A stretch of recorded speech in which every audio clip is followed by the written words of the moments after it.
विद्यार्थी मित्रांनो, काल आपण फॉर्म्युला बघितलेला आहे आणि त्या फॉर्म्युलाला आपण सायक्लोट्रॉन फॉर्म्युला असं म्हटलं होतं. फॉर्म्युला आपण काढताना असं काढला होता.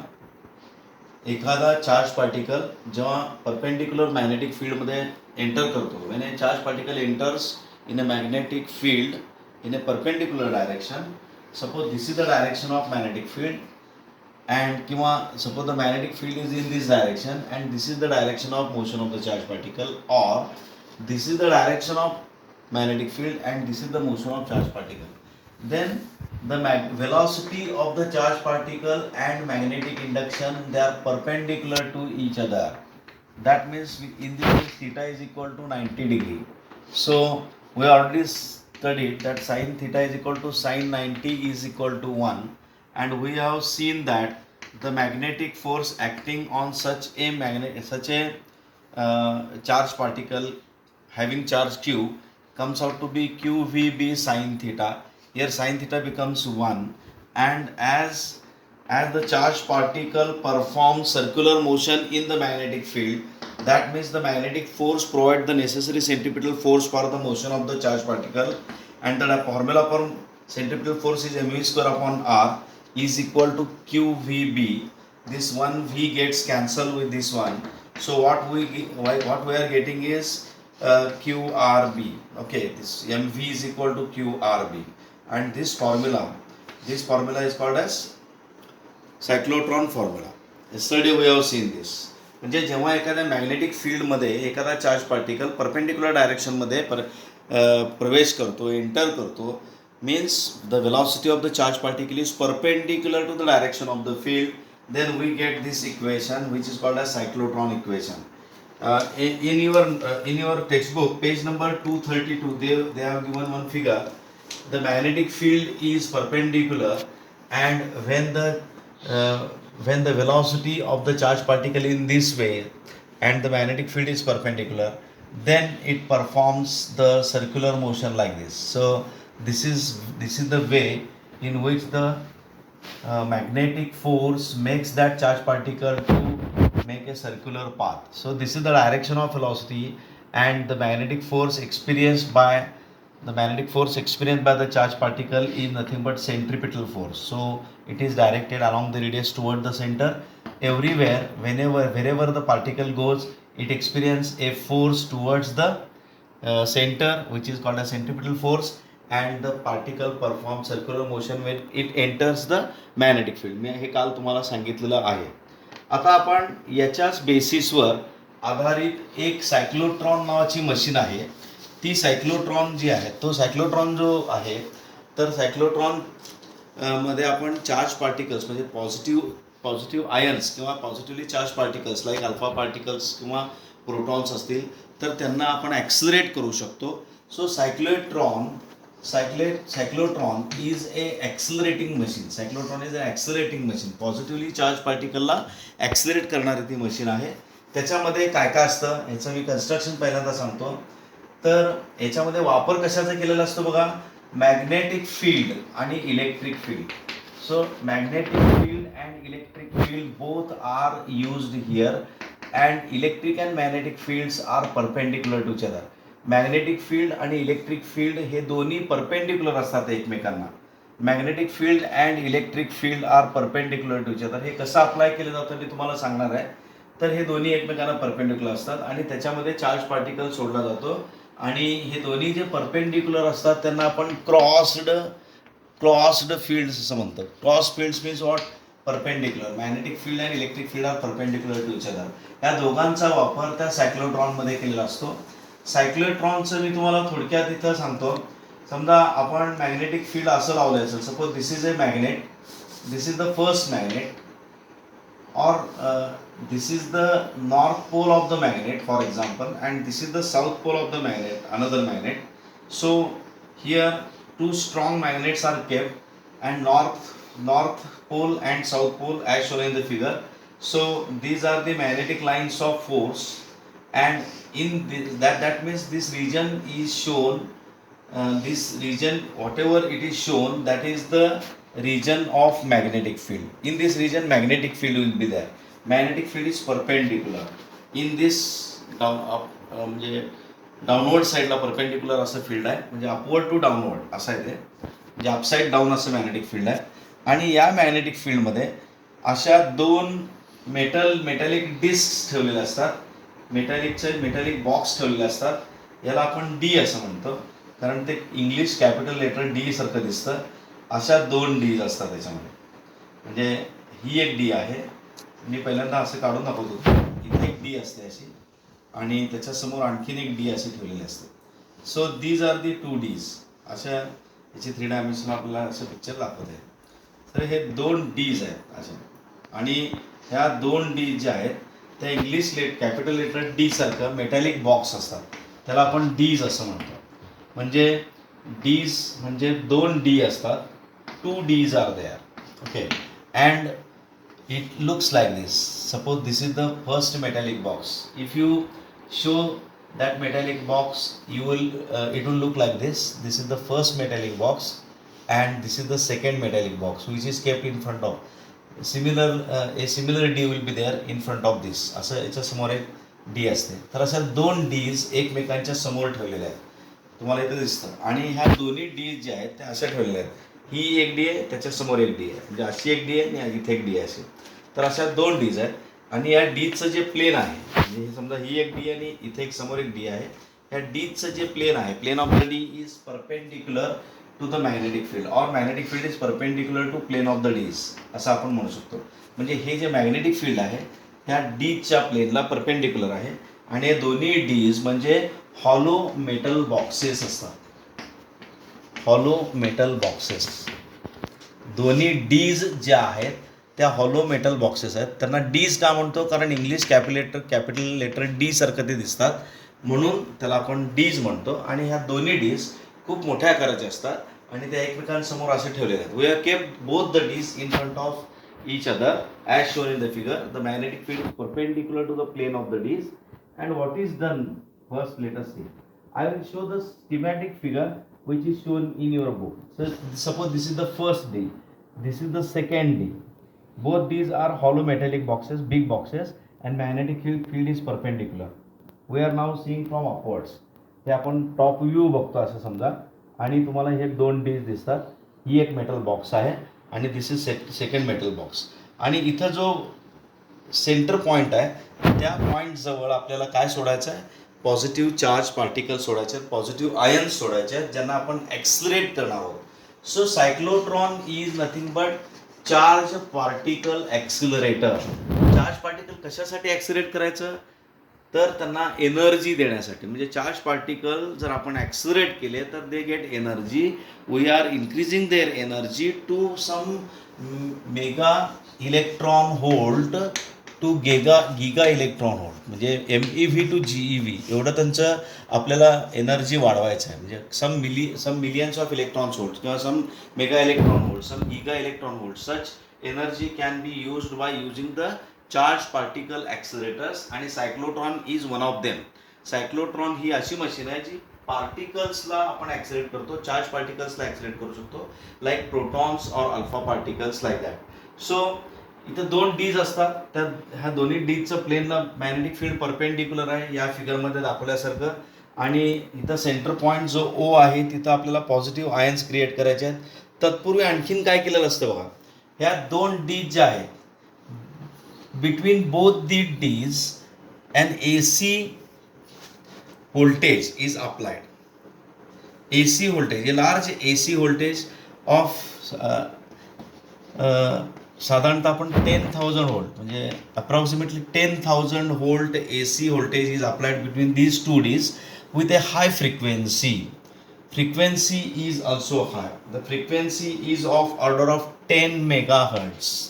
The frequency of this applied AC.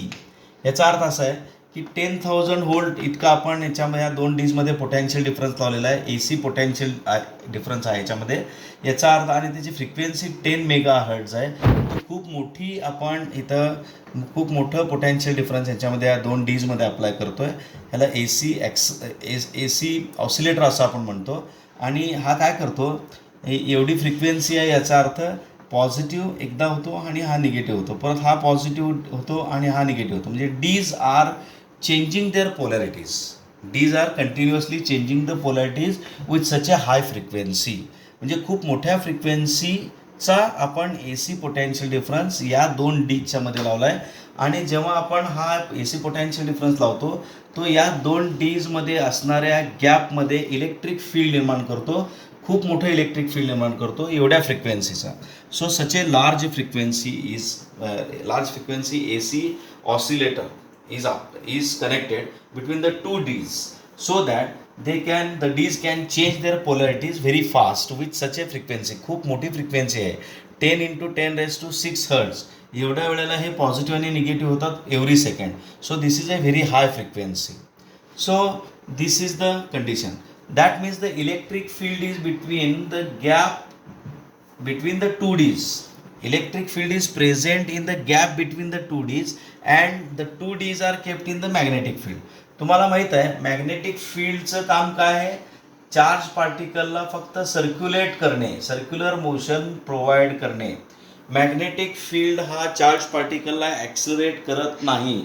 आपण लॉरेन्ट्झ फोर्सचं बघितलं. लॉरेन्ट्झ फोर्समध्ये काय बघितलं बघा.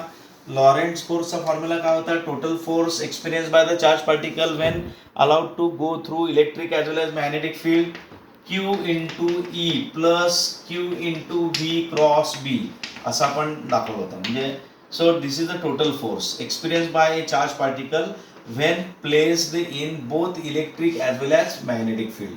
So this is the magnetic force, this is the electric force, and this is the Lorentz force, total force. So this is electric force and this is the magnetic force. हा magnetic force काय करतो? Charge पार्टिकलला ॲक्सिलरेट करत नाही, फक्त तो circulate करायला लावतो. म्हणजे मॅग्नेटिक फील्डमध्ये जेव्हा चार्ज पार्टिकल एंटर करतो तेव्हा तो सर्क्युलेट करतो परपेंडिक्युलर डायरेक्शनमध्ये एंटर केल्यानंतर.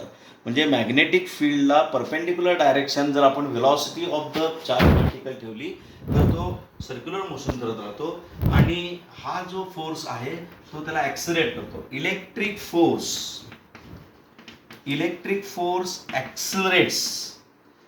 accelerates the charge particle and magnetic force keeps the charge particle in circular orbit.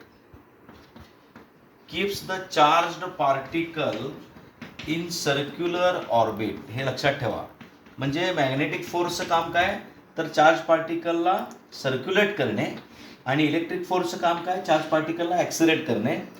हेच प्रिन्सिपल या सायक्लोट्रॉनमध्ये वापरलेलं असतं. आत्ता मी तुम्हाला काय सांगितलं? त्या ज्या दोन हॉलो मेटॅलिक डिस्क्स आहेत, मी पुन्हा एकदा फिगर काढून दाखवतो. ज्या हॉलो मेटॅलिक डिस्क्स आहेत इथं आपण काढूया फिगर. समजा suppose this is the first D hollow metallic box. In front of which the second metallic box is kept, second D. This is the D1. Suppose D1, this is D2. and within this gap between the two D's, या दोन डीच्या गॅपमध्ये electric field is applied.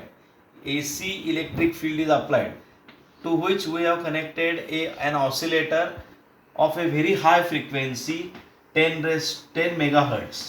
म्हणजे एवढ्या जास्त फ्रिक्वेन्सीचा आपण oscillator ह्या दोन्ही डीच्या मध्ये कनेक्ट केला आहे. त्यामुळं हा जो गॅप दिसतोय तर within this gap electric field will be there.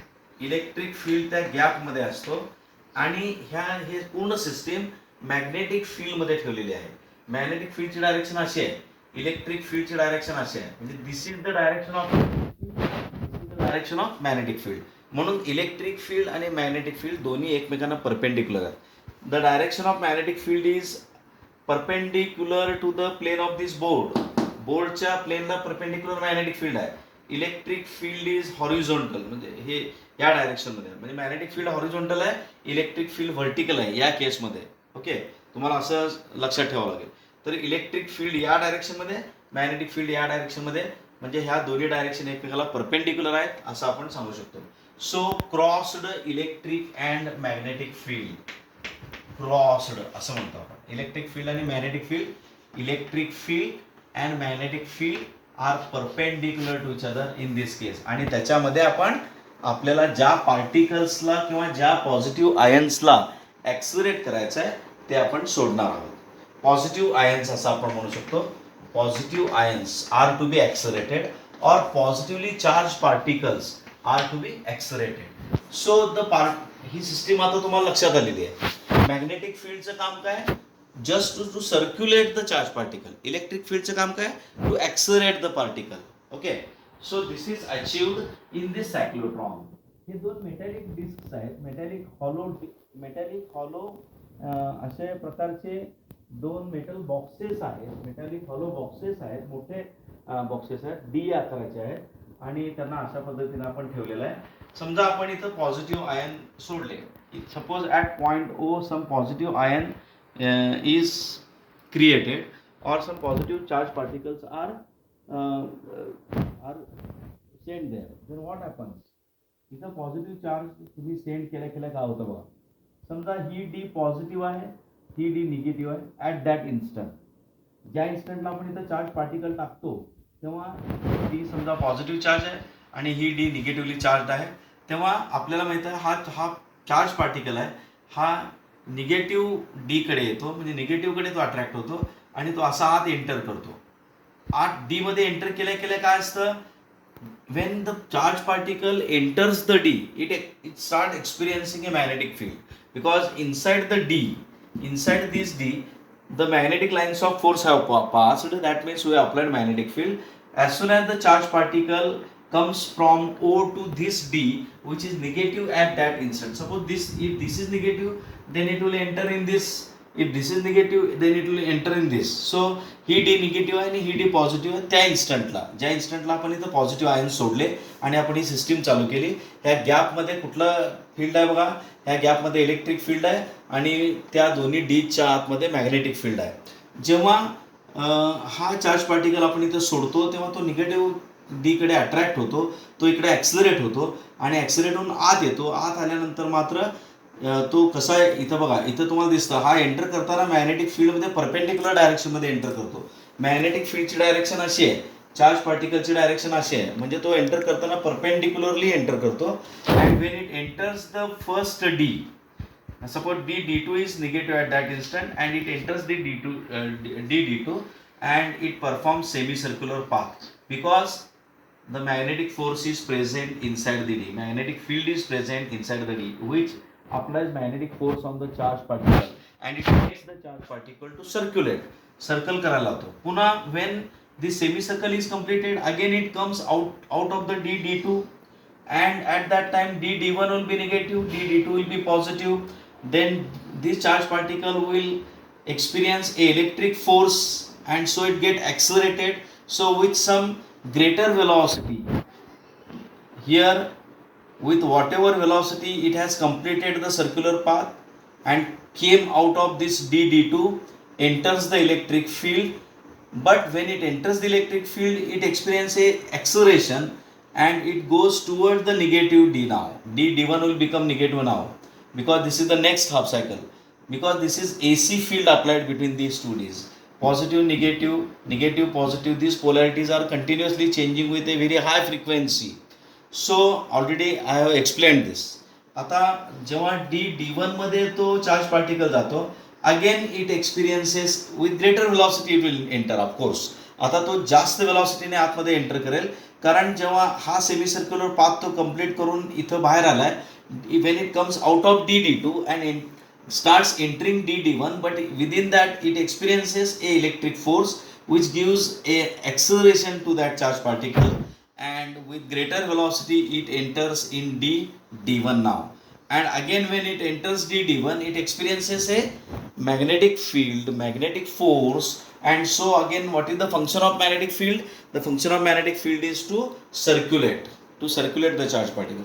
Magnetic force does not accelerate the charge particle, it just keeps the accelerated charge particle in semicircular path, because the D when it enters and when it enters the magnetic field, that is when it enters D1 मध्ये जेव्हा charge particle enter करतो, it experiences magnetic field and it starts performing circular motion. But as soon as it completes semicircle, it leaves D1 now, because it will become positive and D2 will become negative. Polarities are continuously changing.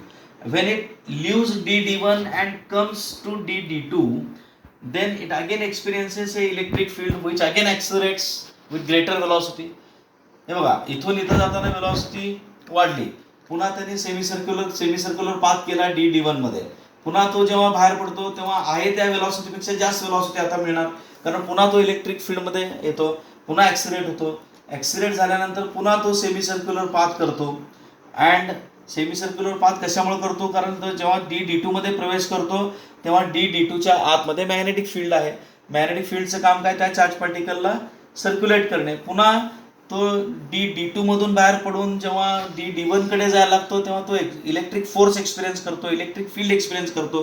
तेव्हा D1 ची polarity negative असेल, D2 positive झालेला असेल, आणि याचप्रमाणे what happens, the same process goes on repeating, and every time when the charge particle enter from one D to another D, एका D पासून दुसऱ्या D कडे जाताना त्याची वेलॉसिटी वाढते.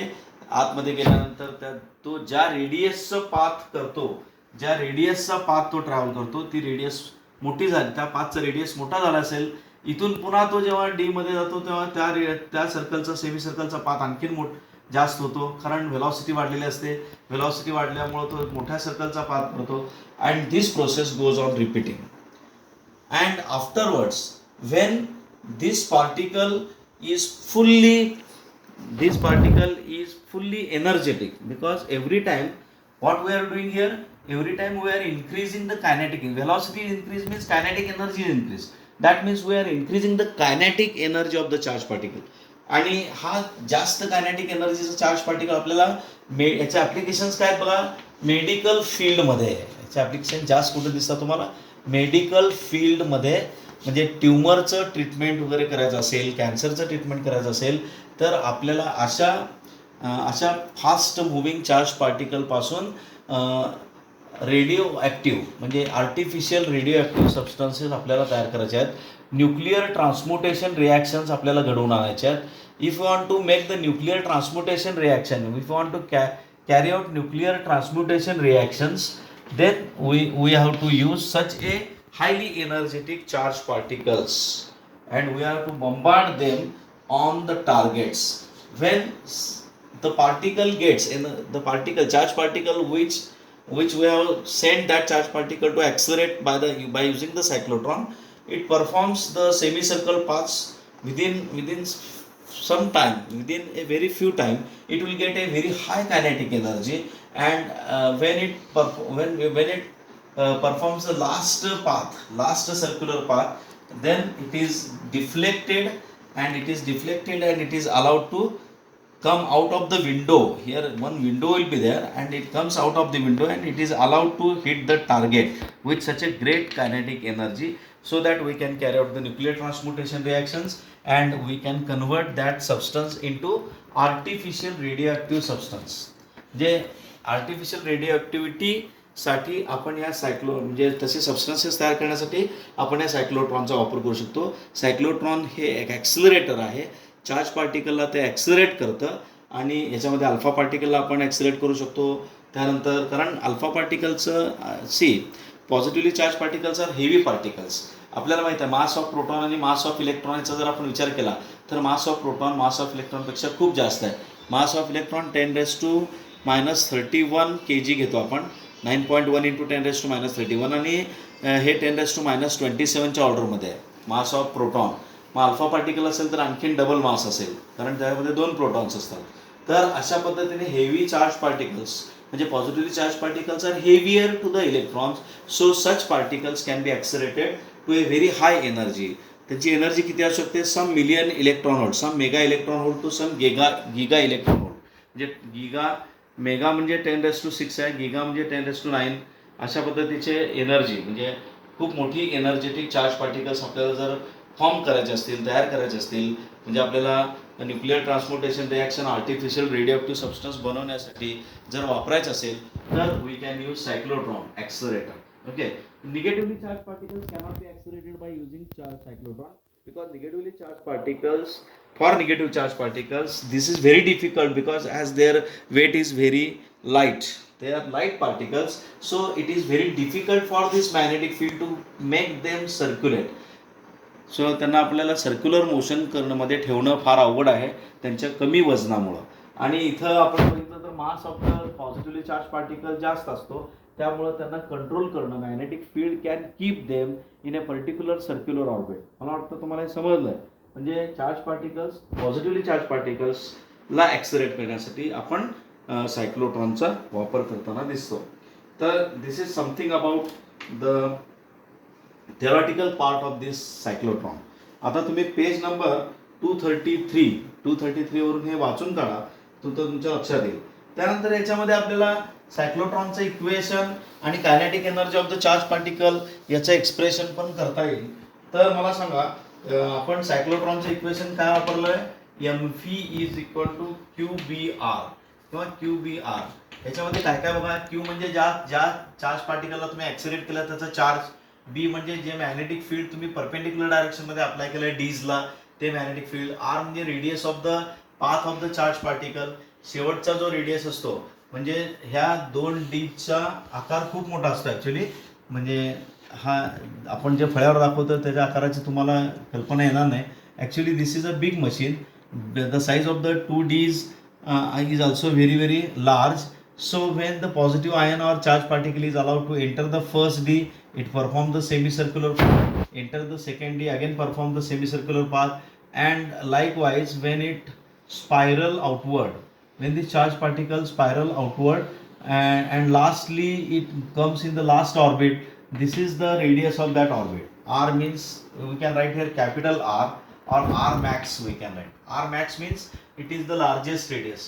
Now you can understand easily that the time taken by the particle to complete the first semicircle is also equal to the time taken by the particle to complete the last circle.